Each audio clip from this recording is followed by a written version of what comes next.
taking place in a hybrid format pursuant to the standing orders, and members are attending in person in the room and remotely using the Zoom application. I will make a few comments for the benefits of the members and witnesses. Before speaking, please wait until I recognize you by name. For those participating on video conference, make sure your microphone icon has been unmuted, and make sure that it is muted while you're not speaking. For those in the room, just make sure your microphones are off, although I've got this new button that can turn you all off, so you better be careful. Although this room is equipped with powerful audio, I just want to remind everybody that we have to make sure that we never put our earpieces near our microphones for the safety of our translators. So today is going to be, what we'll be doing today is we'll be having one panel of 4. We'll be going from 11 till 12:20 on this morning's panel, and pursuant to Standing Order 108.2 and the motion adopted by the committee on Monday, November 27th of 2024, the committee will resume its study on the implementation of the red dress alert. As a reminder, today's format will be extended until 12:20, and then the committee will adjourn. So we're probably looking at about 4 rounds today. I would like to now welcome our witnesses. As an individual on video conference, we have Mitch Okay, this is where I've got to fix this. One moment, please. Bourbonnier. So thank you, Leah, for helping me that. So thank you, Mitch, for joining us. From the Native Council of Nova Scotia, Lorraine Augustine, who is the President and Chief. Thank you so much for being here in person and meeting with us. From the Quebec Native Women Inc., we have Marjolaine Etienne, who is the President, and she too is on video conference. And on video conference from the Women of the Métis Nation, we have Melanie Oman Iho. And if I've pronounced anything incorrectly, please make sure you correct me on the record. We will begin with opening statements. I will wind you up at the 5-minute mark, so you might take up to 5:10, but we tried to keep our time tight. So I'm going to begin by turning it over to Mitch. Mitch, you have 5 minutes. Perfect. I've got our list. Mitch, I don't believe we can hear you, so if you can unmute, and we'll start you over again. You're still showing as muted. Perfect. Okay, I'm sorry. It's all good. Muted. Okay. So I'll begin my submission. My name is Mitch Bourbonnier, and I'm joining you from Winnipeg, Manitoba, where I live and work. I sit on the homeland of the Anishinaabe, the Cree, the Oji-Cree, the Dakota, the Dene, and the Red River Métis. I am involved with the issue of missing and murdered Indigenous women, girls, and Two-Spirit. I have volunteered for several years with a group called Drag the Red. We searched the Red River in Winnipeg for evidence of missing and murdered Indigenous women and girls. It is heavy work. It is emotional work. I regularly help the women leaders in Winnipeg in doing land searches and helping with vigils and other events involved in this issue. I organize and participate in 7 different community walks a week where we patrol the inner city of Winnipeg neighborhoods. I'm also involved in the issue of missing and murdered Indigenous men and boys. This Father's Day will mark our 7th annual walk and honoring day for missing and murdered Indigenous men and boys in Winnipeg. I run 2 men's programs, one in Winnipeg and one in Fox Lake First Nation. These programs are meant to help heal men and to rid our nations of toxic masculinity and to honor women and girls as life givers and matriarchs. I have been invited to other First Nation communities to advise on local men starting their own groups. Myself and some of the men I work with are often called upon by women in the community who need protection and safety as they pack up their children and belongings to leave an abusive situation. We will sit on each side of that man as he watches his family pack up to leave. We will turn to him and we will say, if you truly want to work at ever getting your family back, you need to come with us and do the hard work that it's going to take to heal yourself and rid yourself of the toxicity that was programmed into you growing up. Lots of our men were little boys who watched their mothers get terrorized. They felt helpless to protect their mother. Yet it became so normal growing up that they fell into the same behavior as young men and men. We tap into the little boy that was horrified by the violence. In terms of the search for missing Indigenous women and girls, we consistently network with various community groups in Winnipeg, especially when particularly urgent situations of missing Indigenous women arise. The groups I regularly consult with include the Bear Clan, Community 204, the Sabe Peace Walkers, Initiative, and the Downtown Community Safety Partnership. In terms of the Red Dress Alert, I am so thankful that there are those working to make this a reality. I hope and expect that the families of those who have lost or are missing an Indigenous woman or girl will be involved and consulted with. I would also love to see a local and national command center with dedicated, full-time, paid staff around the clock where community helpers like ourselves can communicate with experts around this issue on an ongoing basis. Thank you. Thank you so much. Thank you so much for your testimony. Really appreciate it. I'm now going to pass it over to the Native Council of Nova Scotia. And Lorraine, you have the floor for 5 minutes. Thank you. First of all, I just want to thank the committee for giving me this opportunity to speak against the Red Dress Alert System. My name is, as you know, is Lorraine Augustine, the Chief and President of the Native Council of Nova Scotia, who represent the off-reserve and the non-status in the province. We are now celebrating our 50th anniversary of the organization in September. So I want to talk a little bit. I don't have speaking notes to pass out. I don't normally speak from a speech, but I did make some notes. One of the things that concern me with the Red Dress Alert is who's going to administer it. When it comes to alert like that, it really needs to be about the women. And I can't stress this enough about when it comes to government policy, government legislation, anything that's going on, it always seems to be about organizations, or it always seems to be about the so-called Section 35 rights holders.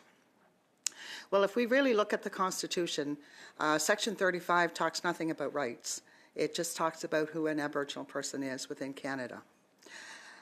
So I have to reiterate the fact that it's our women, our Indigenous women, that need to be protected. And I'm telling you, you've got a long road ahead of you when it comes to developing this Red Dress Alert. Who's going to administer it? I believe it should be the Indigenous people.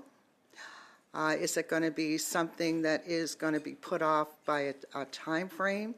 There has to be specific guidelines issued in order to implement this. And when it comes to the RCMP or the policing, I can almost guarantee you a lot of the women will not call because they're afraid. Our women have been taken by policemen and murdered and raped. That's the reality.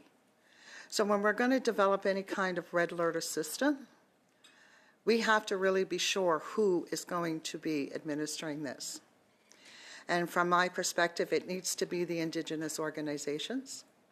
If it's going to be a policing, then they has to have Indigenous women or Indigenous employees who are going to administer this. The system that you're talking about, is that going to be something that there's going to be a time frame? Specific guidelines need to be developed, because are we going to wait 24 hours, 48 hours? A woman could be laying in a ditch by then. So we need to be very, very cognizant of the time, guidelines on who and when to report our missing and murdered. And in terms of the red dress system in the public helping our Indigenous women, that's going to take some time. Matter of fact, it's going to take a lot of time. Because when it comes to our Indigenous women, as opposed to a non-Indigenous woman being missing or murdered, they're right on it. But when it comes to our Indigenous women, sometimes they just shrug their shoulders and say, oh, it's just another Indian. So it's going to take a lot of work in order for us to be out there. And the alert system, is it going to be similar to the Amber Alert? Is it going to be immediate? Who is going to be allowed to report that? So I envy the work that you're going to be doing, because it's going to be a long road in order to get this system up and running properly. And keep in mind, it's not about organizations. It's not about the national organizations that are out there or the women's. It's our women, and we need to include our women. We have to include our Indigenous women and protect them. So there has to be more than just the red alert system. We have to look at prevention. The system to start, prevention is really important as well. So I guess I've been given the hands up, so I'll stop for now. Thank you so much for your powerful testimony. Oh, there you go. I'm now going to pass it over to the Quebec Native Women Incorporated, to Marjolaine. Marjolaine, online, you have 5 minutes. Melanie, right now I think Marjolaine has her headset off. I'm going to turn it over to Melanie for her 5 minutes. Melanie, if you could take the floor for 5.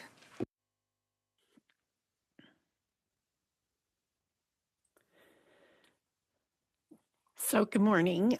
My name is Melanie Umanhio, and I'm president of La Femme Michifo Tepemsawak. I'd like to acknowledge that I'm joining you today from Treaty 6 territory and the home of the motherland of the Métis Nation. LFMO is known as the National Indigenous Women's Organization that represent the voices of Métis women from across the Métis Nation motherland.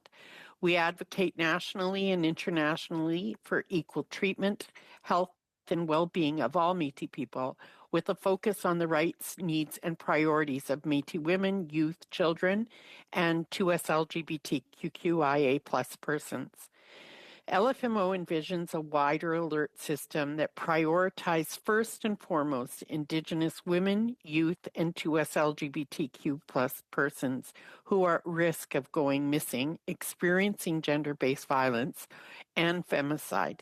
We can do this by centering the living experiences as the most vulnerable of our communities, because there is too much inequity and oppression within the structures that exist.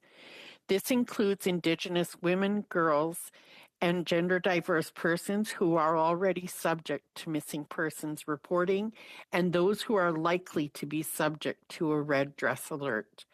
This ensures a more effective and timely response that is respectful of privacy, self-determination, and does not further endanger people, nor is used to be weaponized against them.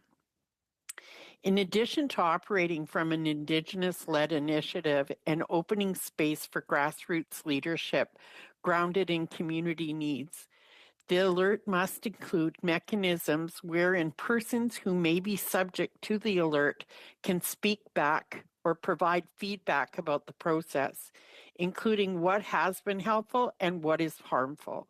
This feedback must also be used to generate improvements to the overall system. LFMO's vision goes beyond a simple alert system that would extend to connect vulnerable people to wraparound care that is rooted in wise practices of Indigenous harm reduction and trauma-informed care. We propose a specific national body, such as a Red Alert Response Center, distinct from police and moving beyond surface level support. The center could help facilitate search and rescue efforts, provide ongoing support at different stages of missing persons cases, including long-term missing, and be a direct pathway to services and supports that can increase safety and resilience amongst Indigenous women, youth, and 2S LGBTQIA+ persons. LFMO's target message is that Indigenous women, girls, and gender diverse persons deserve safety, protection, and equity. Our emphasis would not be on conveying a specific message to the wider public, who are often very anti-Indigenous, anti-poor, etc. Instead, we believe the Red Dress Alert should signal to Indigenous women, girls, and gender diverse people 4 key messages. If you are missing, we will look for you. When we find you, we will help you. You will not be abandoned or ignored, and you are loved.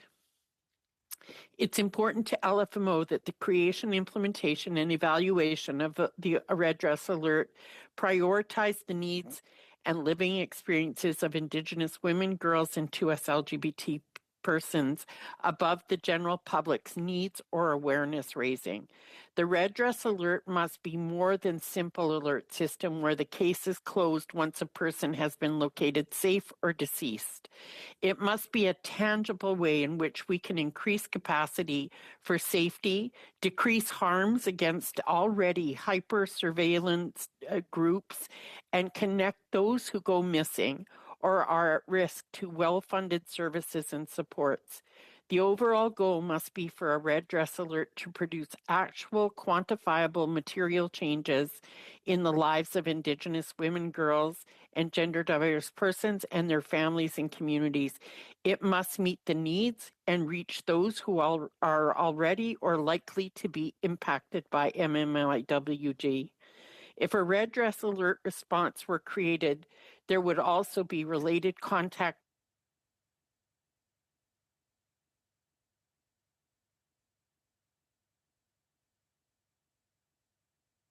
person. Okay, I'm going to hold you for one moment. Hold. Yep. Okay, sorry. I'm going to stop you for a second because you went a little frozen. So, So, if you could go back about, not big, if you could go back about 2 to 3 sentences in your presentation so we could link it all back together, I'll give you the remaining time. Please go ahead. Okay, sorry. The overall goal must be for a Red Dress Alert to produce actual quantifiable material changes in the lives of Indigenous women, girls, and 2S LGBT persons and their families. If a Red Dress Alert Response Center was created, there would also be related contact information and ways for the center to be of assistance. This would be similar to the Canadian Human Rights Trafficking Hotline, wherein a person signals the hotline is connected to various supports.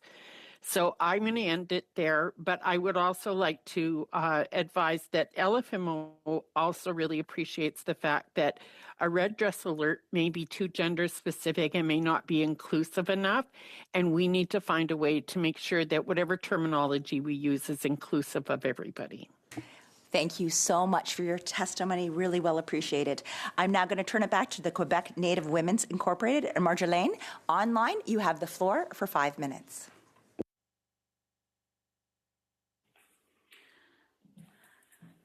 Bonjour, Good morning, Marjolaine Etienne from the Quebec Native Women Association.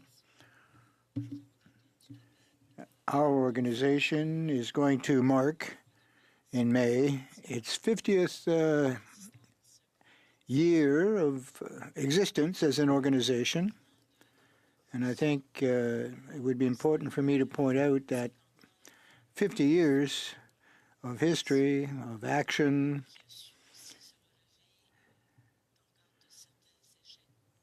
which met with some dead ends, but nonetheless, Quebec Native Women Group was constituted in order to follow through with a motion that was adopted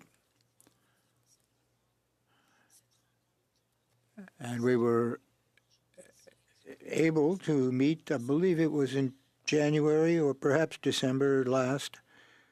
We shared our perspectives with the implementation of this red dress alert system.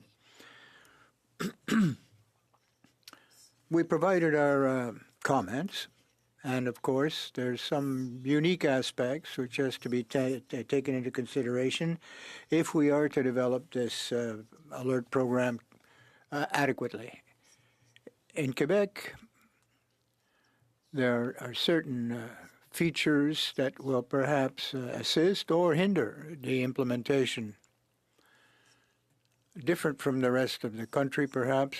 West, for example, we currently do have some systems here in place, but are quite different from what exists elsewhere in Canada.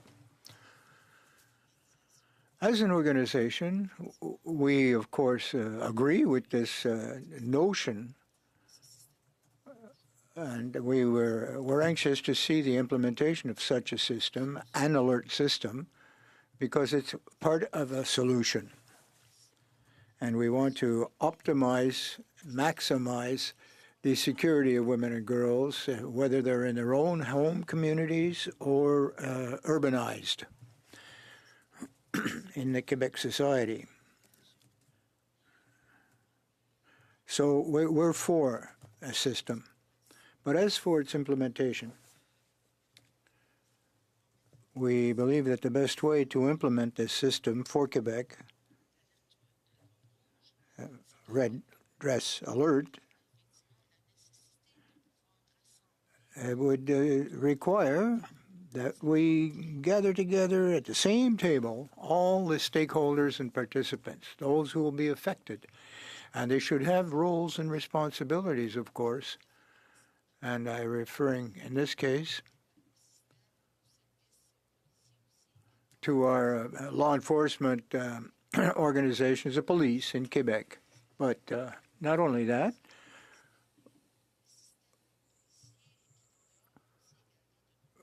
we have to deal with police forces which are in general outside of our communities. If we want to have proper and adequate protection, we have to make sure that there is a cultural fit, that it be appropriate.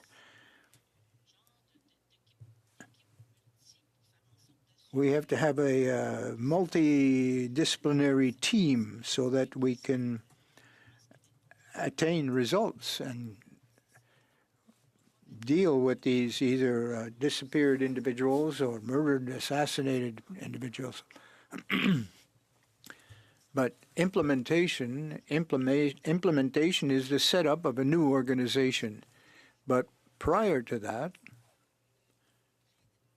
we have to do a preparatory phase. We should consult with all the experts and our indigenous leadership so that the implementation runs smoothly.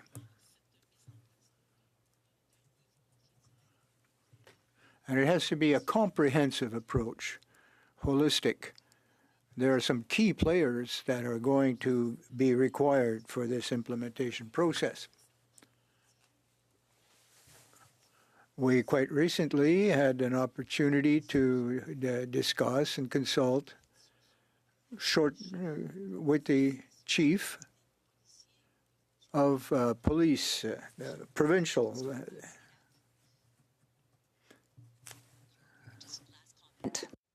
OK. C'est bon. Donc, Okay, I'll be quick. So the implementation is very important, but we have to ensure that how we implement it. And the key players.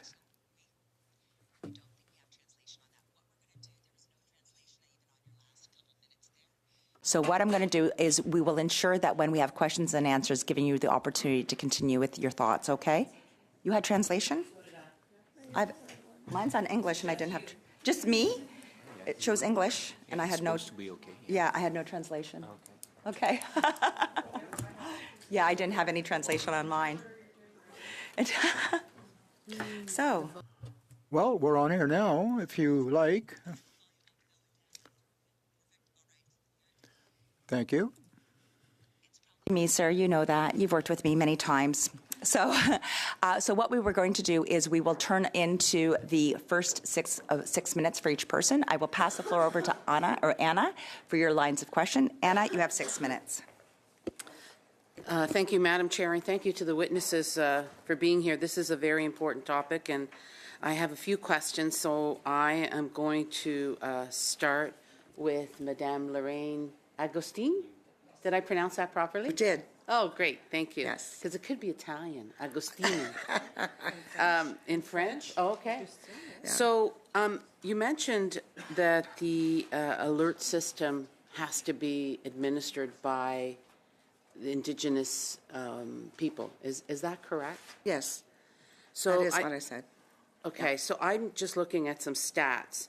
So as of December 31st, there was 1,186 children were successfully recovered through the Amber Alert. Do you think, and this is just your opinion, I understand, do you think that working together with all police sources across the provinces and the country, that we can incorporate that into the system so that it would be widespread?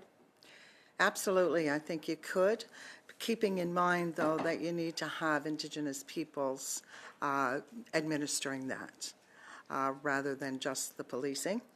I think it's really important that our Indigenous women or our Indigenous men, doesn't matter, but the employees or whoever's administering needs to be Indigenous. I feel that we have more of a sense of what's happening within our communities and with our women, rather than just kind of like looking at it as just, okay, you know, that they're reported missing.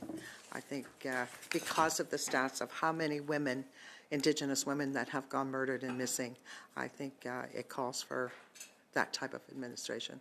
And so my next question is to, I'm not even going to try and pronounce your last name, Mitch Bourbonnier. Bourbonnier. Oh, thank you. Thank you. That sounds like something really good to eat. So, sorry. I lost my head there for a minute. So, Mitch, thank you very much for helping us better understand. I guess my question is, how can we as a committee put forward an opportunity or a plan, stop laughing, Leah, a plan to educate the men so that women are just as respected? I find that there's a bit of a misconnect, if you will, and I know that you mentioned it, that you quoted, and help me, little boys see their moms being tortured and grow up to continue this behavior. 100%. So how can we change that attitude so that, I know we're going to have to work with women, make them stronger, but also work with young boys and men to appreciate and respect women just as much as they respect each other? Thank you for your question. First off, I'd like to clarify something. The issue of missing and murdered Indigenous women and girls, the phenomena of it comes from two places. One place is the trauma done by the colonizer and the learning of the men to be abusive. So that's one thing. But as Chief Lorraine Augustine mentioned, there are non-Indigenous men in power that are also responsible for the death and the murder and the disappearance of Indigenous women. So that's really important to state. So getting back to your question, it's happening magically and organically here in Winnipeg. It was a woman's crisis center, a woman's shelter that approached myself and some men in 2016. They passed tobacco. They asked us to create a healing program, a healing place for men, and actually offered up their sacred space, invited us into their safe place to work on ourselves, to heal, and then to give back and to be helpful in the community. So I work with boys, I work with young people, I work with men.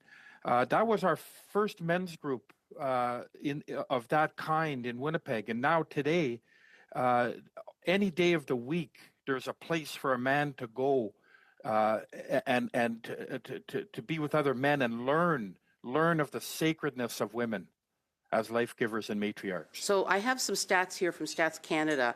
So Indigenous women and girls were killed by someone that they knew, 81%, including an intimate partner, 35% acquaintance, 24% family members, and 22% in most cases the person accused of their homicide was also an Indigenous, 86%. So I'm looking at these stats and saying we got a hell of a job ahead of us to change those numbers so that they're not so drastic. I mean, if I don't know if you've read the book If I Go Missing, it's a really good book, and it also states that. So what you're saying is by working with young men and having them appreciate and respect women, we can change these numbers?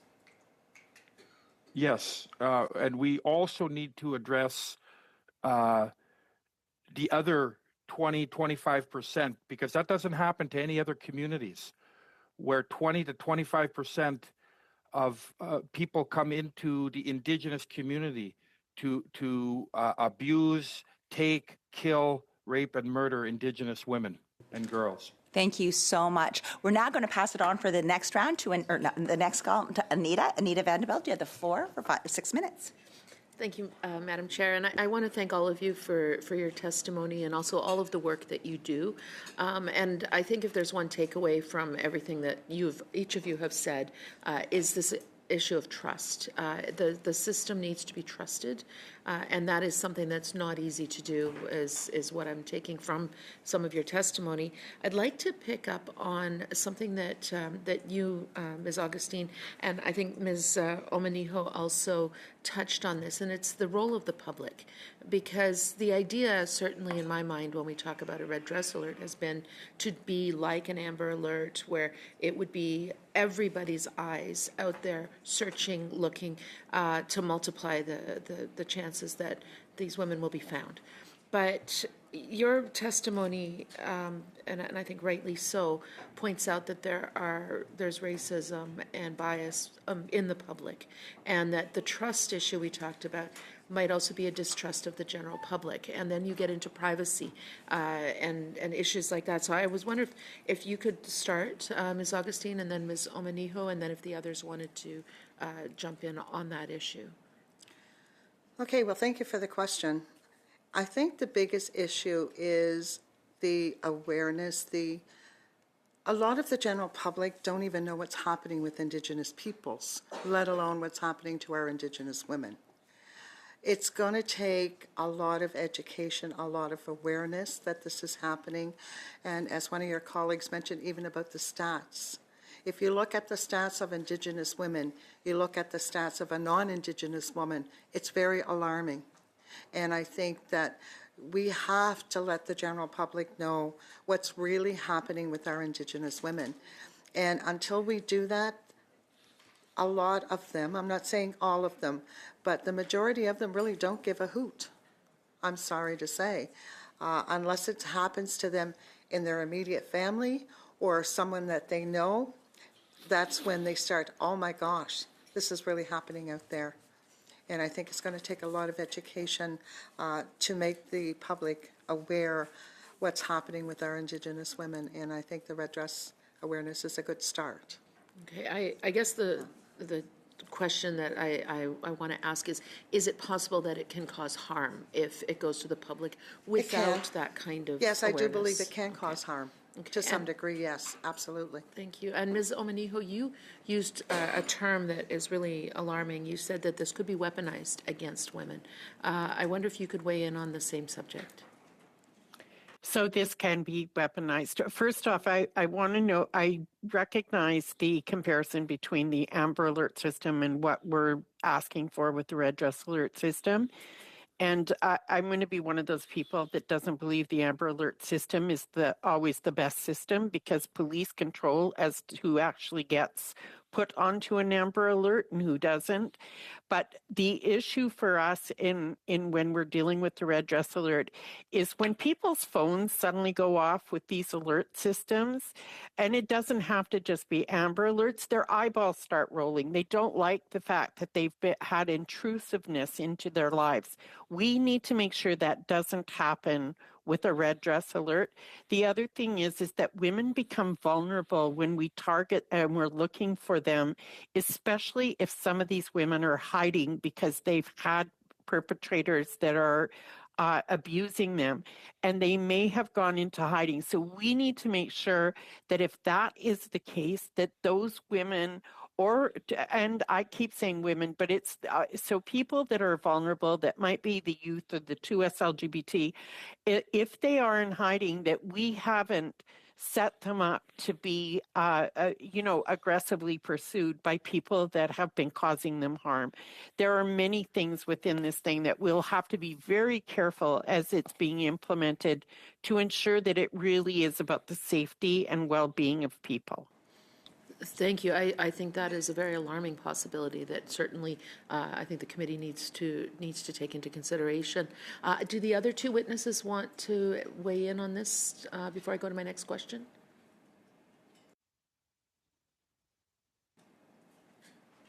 No? Okay. So the other thing, this one is for Mr. Bourbannier. I was really struck this image of you and others walking the river looking for women is just a horrifying thought that that's something that's even needed. And obviously the idea behind this is that this is going to prevent that we don't need to have to do that anymore, that the women are not going to go missing. And I just wonder, because I know prevention has been a theme through a lot of the testimony, I wonder if you can talk specifically beyond the prevention of course, when somebody is in that moment of having been abducted or missing, but how do we go beyond that and work on prevention in general? You have about 30 seconds to respond. Okay. There's two. We actually use a boat. We do land searches along the river, but we actually drag the river. And for two reasons, two messages. A message to those that are perpetrating this violence: we are out here. We are watching. We will not let you do this. And the second message is to the families of that we have not forgotten you. We will search for your loved ones, and we will never quit. Thank you so much for that. I'm now going to pass it over to Adrienne LaRoche. Adrienne, you have 6 minutes.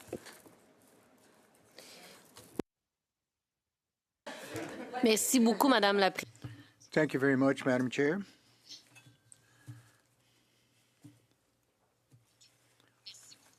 Thank you. Thank you very much, Madam Chair.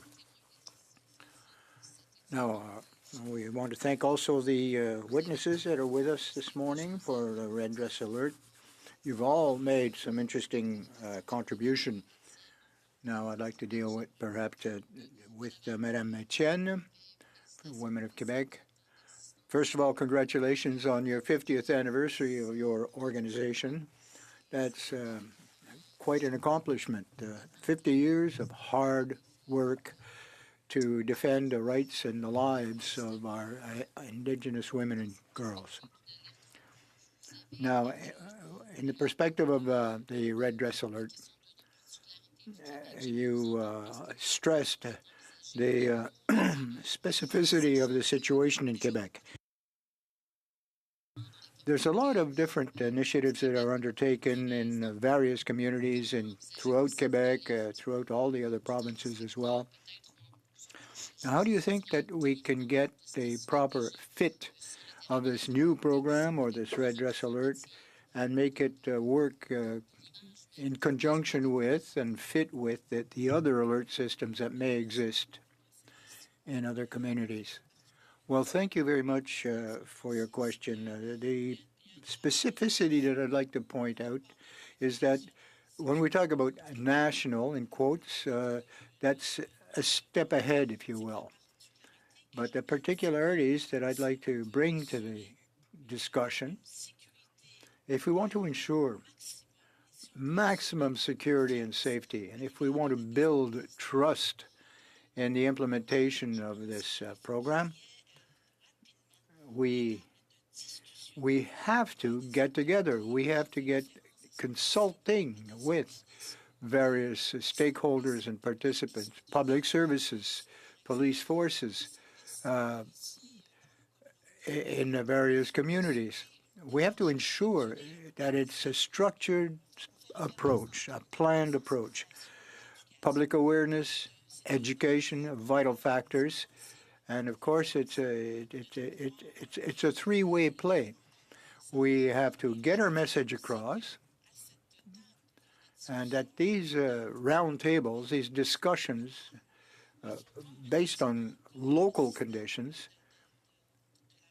we have to explore how red dress alert will contribute to the situation. It has to be adapted to cultural sensitivities as First Nations, as Indigenous people, and of course, always keep a close eye on the efficiency so that the service is rapid, quick response to any situation that might arise. I feel that that can be best managed at a micro level, a community level, and develop a communication strategy for purposes of education and public awareness at all levels of society, no matter which subsector of society, the general mainstream society, the Québécois society as a whole. So we really have a very difficult task ahead of coordinating the various players, roles, in order that red dress alert is functional and effective. We need a collective awareness as to the stakes involved here for murdered and disappeared women. All right? In other words, what you're telling us delicately is that you're best placed to understand the situation on the ground as it exists. And we need a frank dialogue in the spirit of reconciliation among the various players. Otherwise, we won't be able to break the barrier of mistrust.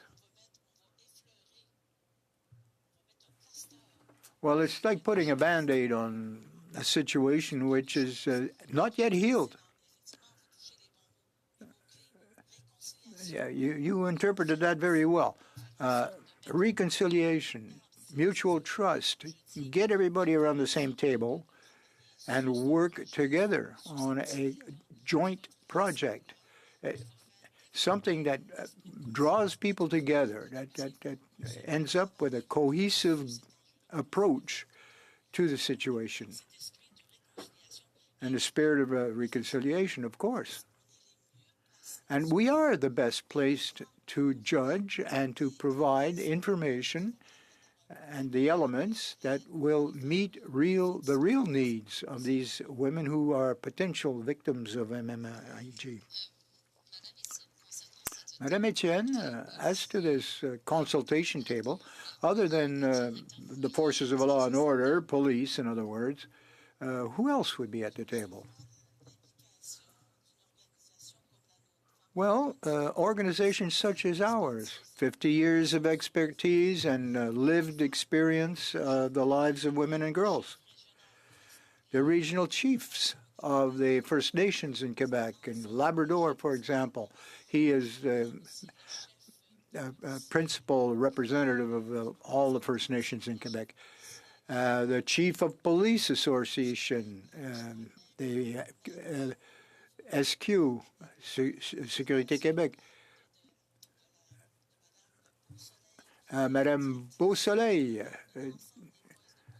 she is responsible for most of the depots and stations, police stations in the province. So these are some of the. Much. We're now going to pass it over for the next. Leah, you have the floor for 6. Thank you so much, Chair, and thank you to all the witnesses today. I wanted to start off with my brother Mitch. I'm going to embarrass my brother Mitch because he's an adopted brother, a very humble person who spends his life volunteering for our community and literally saving lives, and has won awards for jumping in the Red River and saved a life, Governor General's Award. So I just want to honor Mitch. Yeah, he's my spirit brother. I wanted to start with you just to talk about Drag the Red, because I think it's important for the committee to really understand how dire it is. The process of dragging the red came about because women were not being looked for. And so family members came out and started looking for their own relatives. When you're dragging, what equipment are you using, and who is joining you in that boat? Very briefly, and then, because I have so many other questions I want to ask you. Sorry, okay, I'm unmuted. Thank you, Leah, for those kind words. So it's all volunteer-led, and we go out every night between May and October. It's mostly administered by women and organized by women, and they do the hard physical work on the boat. And some of the men and boys come to help and support and take direction from the women on the boat. We literally drag the bottom of the river with hooks.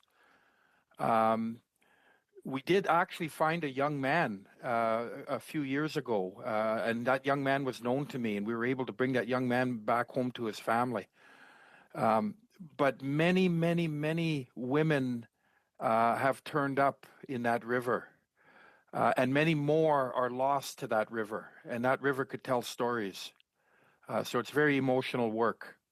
Thank you so much. And I thought that was important to share because it speaks to the urgent need to put in place a red dress alert.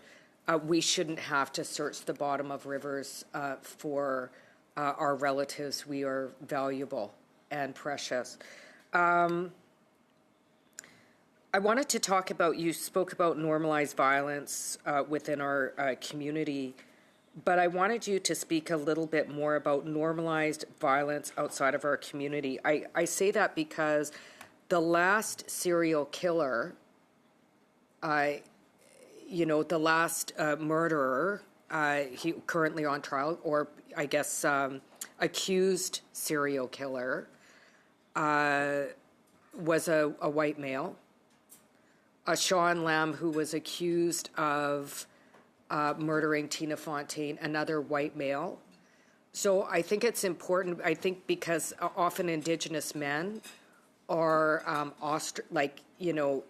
target. They say, oh, well, you should look after your men. I get those comments all the time.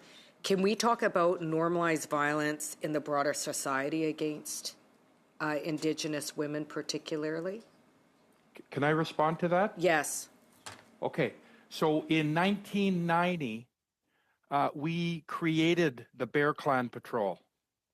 And the number one reason we created the Bear Clan Patrol as an alternative to the police is that it was visually optic that non-Indigenous men, white men from the suburbs, affluent, in high-end vehicles with baby seats in their back seat, would come into the inner city, would come into Indigenous neighborhoods to bother, grab up, use and abuse Indigenous women and girls that were just going about their business. And that was the sole reason that Bear Clan was even begun 34 years ago. And we said, no, that's not going to happen in our community. The ultimate form of racism is to view another people as inferior and not human. And if you do that, then you're allowed to do anything you want to them, and specifically the women. And if you want to harm a nation, you harm the women of that nation. And that is what's happened, you know, in whatever the statistic is. There's still a 20 to 25% statistic that it's non-Indigenous and white men that are perpetrating this violence against Indigenous women and girls. So thank you for the opportunity for me to share that. Thank you so much for that. And finally, you spoke about a local and national command center with paid staff. Could you expand on that for us? Well, right now, it feels like we're kind of on our own. And it's really grassroots, and it's all volunteerism, and it's all networking. And, you know, families reach out to the community, the helping community that I belong to in the inner city of Winnipeg. People don't reach out to the police. They don't reach out to first responders. They don't reach out to anybody but us for wellness checks, for domestic violence, for missing children, for missing and murdered Indigenous women and girls. They reach out to us, and we feel like we're kind of on our own, and we're trying to work with each other locally. But it would be so good to have a place 24 hours a day, 7 days a week that we could call and say, okay, help us, guide us, support us. What's happening? Give us your expertise. And those command centers would be run by Indigenous women. Thank you. That have lived experience in this topic. Thank you so much. I feel like I'm cutting off Leah's brother, so I've got to be extra cautious on this one because we might have to discuss this after. So thank you so much for your testimony. We're now going into our next round. It's 5 minutes, 5 minutes, 2.5, 2.5. I'll pass the floor over to Dominique for 5 minutes. Merci beaucoup, Madame la Présidente. Bonjour à tous. Thank you very much, Madam Chair, and thank you to all our witnesses for your testimony. Monsieur Bourbonnière, thank you very much for your vigilance and your efforts. It gives me chills when I hear what you describe, but you have a vision of what should be based on truly lived experience, and I thank you very, very much for your testimony today. Madame Etienne, good day and welcome to our committee. I don't have much time, so I'll get straight to the point. You have a very frank and forward position here. You seem to be very concerned, and you see an opportunity here. You see an opening, and you're quite prepared to invite or perhaps even insist on the presence of the police forces and other players. Ms. Augustine also gave us the same perspective. We must integrate police officers because otherwise, given, the historical past, the response has not been particularly acute. So we do need these people. Did I understand you? The police must be a part. They should be part of the solution. And would you go so far as to say that for Red Dress Alert, it has to be, they have to participate, but it has to be done, it has to be administered, directed by Indigenous individuals, correct? Well, the disappearance and assassination of Aboriginal women is, in fact, everybody's business. It's a community thing, and we need the community involved. Everyone has a role to play. So, Indigenous consultations, of course, is possible because given the services that we have in place, but they have to be consulted. If the objective is to optimize, maximize the security and safety of women, we have to mobilize all our resources, all the stakeholders. We have to ensure that the process, an intervention process, where it is seamless. It has to be seamless. It has to be continuous for first phase, second phase, third phase, because we have to find the disappeared individual as quickly as possible. So cooperation, collaboration is essential. So we have to consult so that we can know whose capacities and who can do what. We're looking at public awareness, education. We have to develop specific criteria for such a process or protocols. Ultimately, we will have a plan and a strategy and a process to arrive at a solution. Well, perhaps just as we do, there's such a degree of mistrust of the police. And they also are not particularly trustworthy in most opinions, but how can you do this?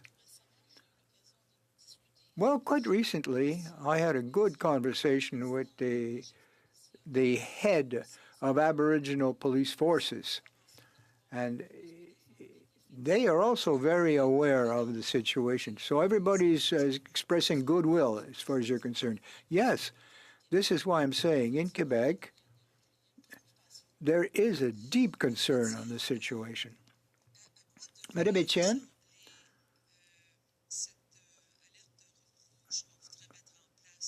What will this system look like, this red dress alert? You were talking about some criteria previously, the public at large, somebody's missing, we start a search and rescue operation, hopefully. We'd accept any written comments you can make as well, but quite quickly there, how is it going to work? And perhaps you might take the time to do it in writing. No problem. I'm quite pleased to do that. Well, thank you. I have very little time.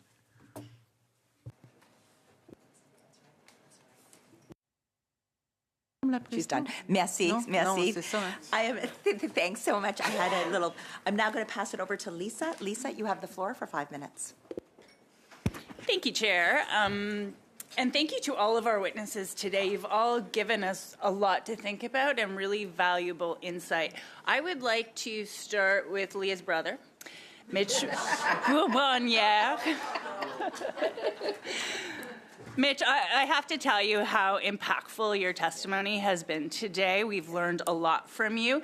I would like to go back.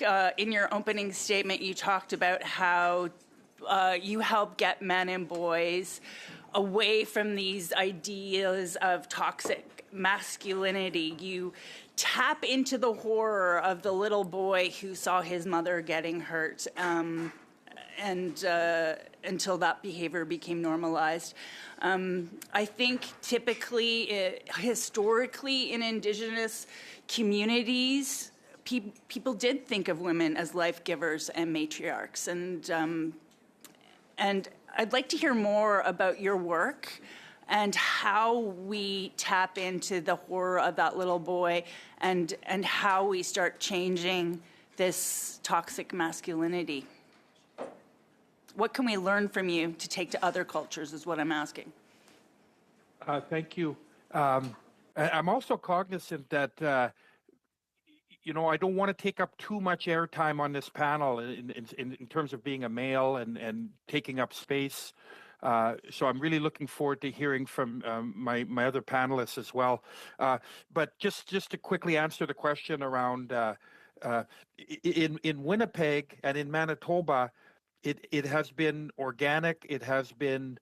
It has just it's happening. It's happening in our northern communities.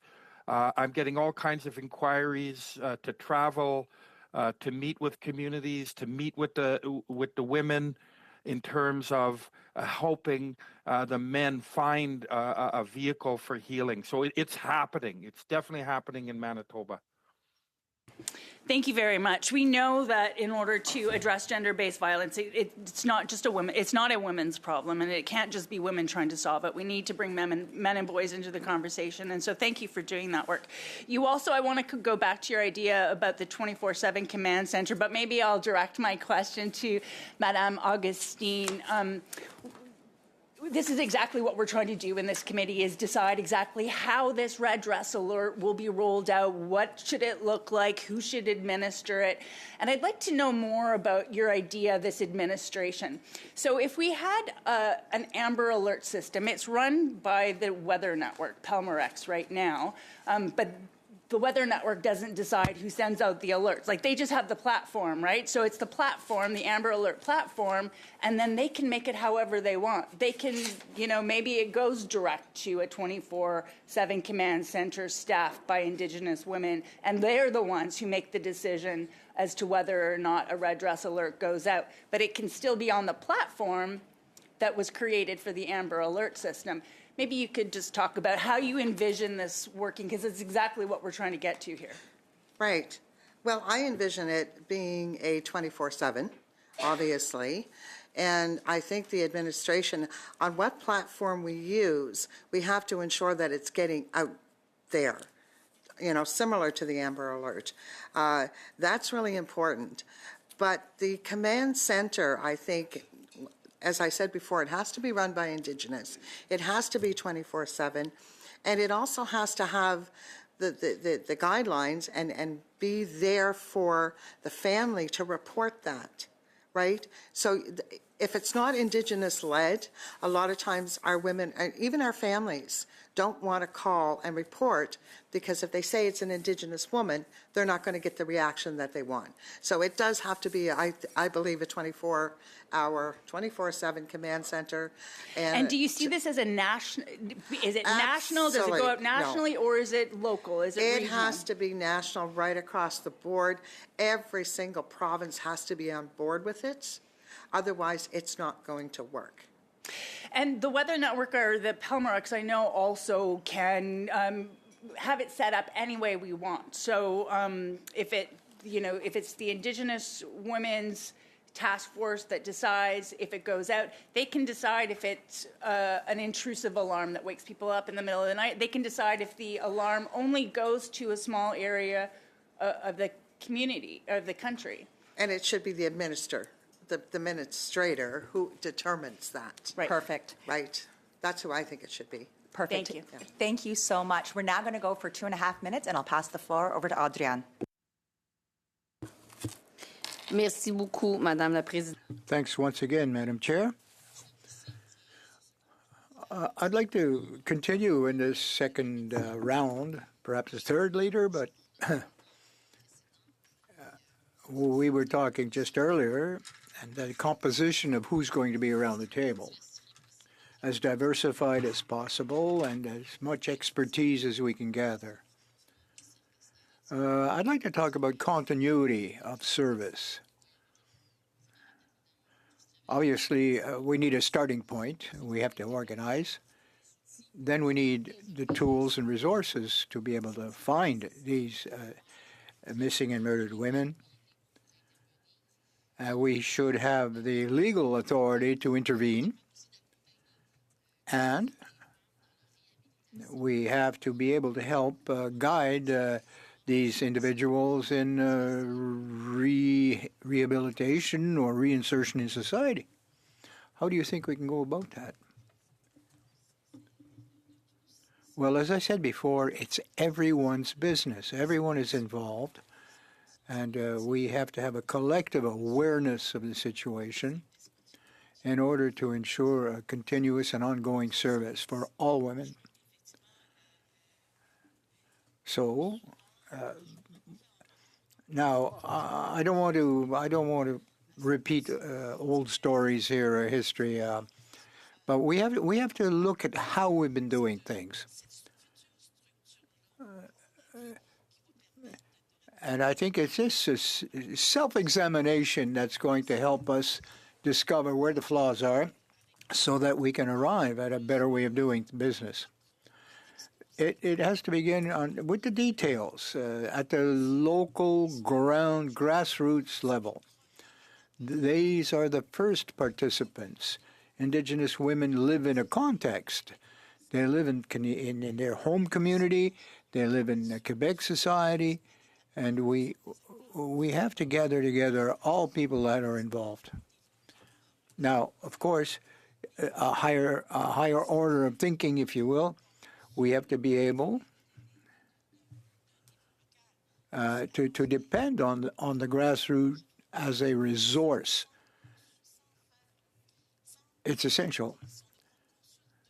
But if we do not consult, if we don't understand and comprehend and appreciate the local situation, we're going to be missing out on information and possibly very valuable resources.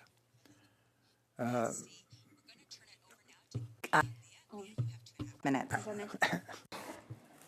Thank you so much. My first questions are for President Etienne. I'm wondering if you could very briefly tell the committee what happened in Lac Simon to women. Most of the women were from Lac Simon. I know some were from, I can't pronounce the name of the community. I think it's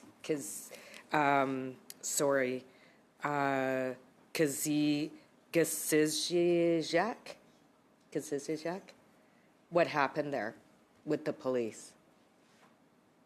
What was discovered? Ben, en fait, ce qui est arrivé, c'est que les femmes. Well, what occurred in the area of Abitibi, they were very concerned about police behavior and comportment. That was in 2019. There was a breach of trust between police and Indigenous.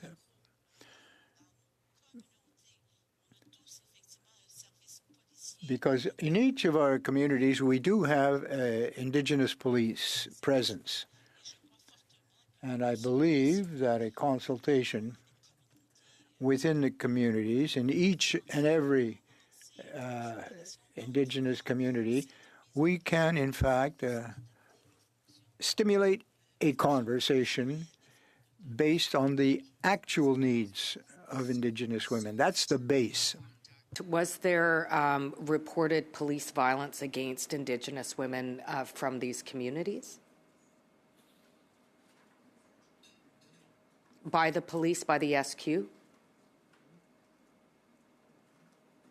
Ben, en fait, je vous dirais. Well, it was publicized in 2019. I mean, the truth came out. And the situation was denounced vehemently. And of course,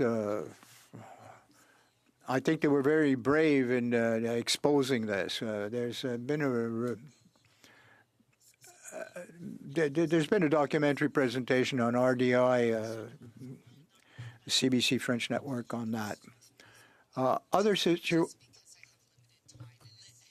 Valuable. I'm wondering how the trust is, and if you think a solution to that would be to have First Nations policing instead, if the community would feel safer, if that's been discussed. Am I over time? Answer the question. I'm sorry. Ben, OK. Je peux répondre ou non? Shall I answer quickly? OK. Ben, en fait, la réponse rapide que je voudrais vous donner, c'est que je pense que la consultation. Internal communications within our community will see exactly how we would organize to participate in implementing those services. Because, you know, we're able to identify quite quickly the key elements that are absolutely essential in order to. I'm allowing in many cases, I'm usually very strict with the time, but I recognize the importance of all of these answers and the importance of all of these questions. So I'm trying to be much more flexible, which on the other hand messes up our third potential panel, or not our third potential, but our third round. So all we have left are the finishing of second round, which would be 5 minutes to Michelle and 5 minutes to Sonia, and then we would be finished for today. So if there's any questions, just work with some of your colleagues. Let's get these questions going. Michelle, you have the floor for 5.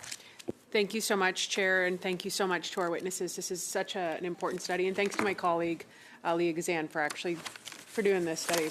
It's really important and a big piece of all of our ridings across the country. I want to thank Mitch. Your testimony today is really important when we look at the prevention end of things. So I just have two sort of logistical questions for you. Number one, are you working with non-Indigenous men as well, and who's funding you?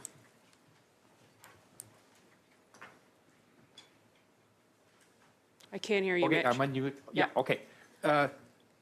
No one's funding us. We're all volunteers doing this work. And what was the second question? The ratio, or do you have to be Indigenous to be in the group, or does it matter? No. Okay. No, any male identifying human can come into our group, and we mostly it's the Indigenous men that are seeking this help. But so it's mostly Indigenous men in our groups, but we certainly welcome others. Can I quickly add something for about 20 seconds? Of course. Okay. Just getting back to the 25% to 20% of the harm that's coming from outside the community. Some long-distance truck drivers, some taxi drivers, some men in the construction and northern man camps of Winnipeg or of Manitoba Hydro have perpetrated the violence against the women. So I needed to remind people of that.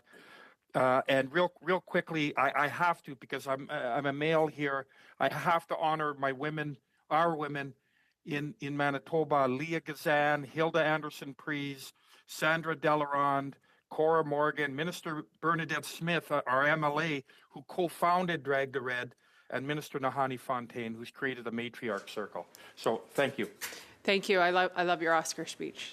I'm just teasing. No, it was great. It's really great to hear from you. And I think when we look at domestic violence, which has increased drastically, and in particular this highly targeted population of murdered and missing Indigenous women and girls, there's a lot of prevention end of things, and you touched on it very, very well today. And I hope people are paying attention, because we have to break a lot of cycles where men and boys were taught very unhealthy relationships, and it just repeats and repeats and repeats. So we have to do a lot of work. And I think when we look at funding models, that's where we need to be investing. I'm going to turn my questions over to Miss Augustine. Can I call you Miss or Chief? Whatever you like, my dear. Okay. Thank you. I really love what you talked about today in terms of who is driving the ship. And if to implement a red dress alert, one of the things that gets lost so often, and I see this in many programs, everybody says this is a great idea, but there has to be this one person or somebody who is in charge. Otherwise, it's just kind of like that group project in high school where we all walk away and go, Exactly. no, that's great. This is a great idea. But nothing manifests as a result of it. How do you see that rolling out? Do you see it being provincially done? I guess my question is, you have the floor here for this committee to ensure that it is actually rolled out effectively. Do you know what it looks like? From my perspective, I see it coming from a national perspective. They would be the main, but I think if we're going to do all the provinces, it's going to be national. You're going to have subs. So you're going to have offices in every province, and you're going to have the national body as the main. That's the one person that I put as the one person would be the national office of it. And then each one would have an office in the provinces, because you can't do all the work from a national perspective. I think the provinces have to be part of that and be aware of what's happening in each of the provinces as well. So that one person that you're talking about would have to be a national body who would be whatever you want to call it, if it's a command center or whatever, but that national body has to be that so-called individual person to make this work and to make it run. Yeah, the power of one often is the mover and the shaker. And I guess we should also say provinces and territories. I don't want to offend any of the territories watching. We know about the territories. Obviously, they have a high Indigenous population as well. Yes. Yeah, I think that's the biggest missing piece that I would love to see in the recommendations come out of this study, is what does this concretely look like? I think that's what I really like what you've offered here today, because I think you eloquently articulated that, because we had this one woman, I keep coming back to her, I cannot remember, from Nova Scotia. Was it Sandra? And she just was she got it done. It's boots on the ground, it got it done. We all know what needs to be done. I think that's what we need, is just this champion that's like, okay, this is what we're doing and this is how we're doing it. Absolutely. Yeah. And that's the only way it's going to work. Thank you so much. I'm now going to pass the floor over to Sonia. Sonia, you're the final round. Go ahead. Thank you, Madam Chair. Thank you, all the witnesses, the work you are doing, and thank you for your insightful testimony. My first question goes to Mitch. Mitch, you talked about the heavy work, emotional work, but you're also talking about the which you run the two program, Heal Men. Can you explain a little bit about that? Yes, so in 2016, as I stated, it was the women of the North Point Douglas Women's Center that invited us into their sacred space. They would prepare a meal for us, and it was not lost on the men, the sacred gesture that of in some ways forgiveness that the women were doing for us, giving us this space, this safe space to heal, and word of mouth. Indigenous, non-Indigenous, local men from the community, and now men from across the city started to attend. We smudge, we sing, we share, we laugh, we cry. Men are taught not to say, I love you. Men are taught not to ask for help. Men are taught not to feel their feelings. We do all of that. We work on ourselves to be better men, and then we take that out into the community to be helpers and warriors and support people. And we take our instruction from the women. Thank you for that, the work you are doing. But when Red Dress Alert System, for the implementation, what do you think, what role do you believe these type of organization play to its implementation? What kind of role, do you think? Well, we're already doing the work when, especially through the Bear Clan. We get alerts all the time. We also get families that just reach out to us because they know to do that, and then we mobilize and we search. So having a Red Dress Alert, having a command center, having people to help coordinate all of this for us and with us, Indigenous women leading this is what we need. Question goes to Chief Augustine, Lauren Augustine. You talked about lots of education, awareness, and need to give it to general public. What about girls and women? How you can empower them to, fight with the system? And also, if you talk about, what guidance or, would you like to share in terms of ensuring sound data protection and privacy within the system for the Red Alert system? And you also said it should be led by the Indigenous population. Okay. Well, first of all, and I'll try to answer this quickly. There's 3 questions in there. The first one I'll answer is the prevention. I think we have to look at what happens when a young girl, for example, leaves a community. She goes into a city. She has nowhere to go. There has to be that preventative, a safe place for them to go, to educate them on what's out there. Especially if they're young coming in for going to school. There has to be, places, safe places for them to go. Whether it's advertisement on buses, whether it's whatever. Now, when it comes to the general public, the awareness, again, that is really tough because not every person wants to know or hear about it. It's like any one of us, sometimes things just isn't of any interest. So it's going to be really tough to try and get that awareness out there that this is happening. And sorry, I missed your third question. So the other one is to the data protection and the privacy within the system, how it can be the culturally appropriate, if you can give the guidance on that. Gee, that's a tough question because it is going to be really difficult to do that. You know what? I don't even think I have an answer for that, to be quite honest. It's something that is just going to be really, really difficult to do from my perspective. It's going to take some time. It's going to take some trust. I think trust is the biggest issue, and education is the second biggest issue. And do they want to? Do they want to learn that? Do they want to build that trust? Mm-hmm. Mitch, do you have any thoughts? You have anything to add on that? No, I 100% support what Chief Lorraine Augustine has submitted. Okay. And what do you think for the red dress alert when we are sent? My time is over? Sorry. I've got Lisa there working on my side, letting me know. Thanks so much. I would really like to thank, we have had just an excellent panel, and coming back after our constituency weeks, we have been really able to get some excellent testimony. So I'd really like to thank all 4 witnesses for coming and helping us get right back on track onto this study. What we're going to be doing today is we're going to be having subcommittee. So subcommittee will have to do a turnover, but also a reminder to everybody on April the 12th, we need your names for witnesses for the coercive control study, which will be our next study. So April 12th is the deadline. We like to usually get them in by noon. We'll give you an extension up to about 4 o'clock because this is a lady that's really concerned about it.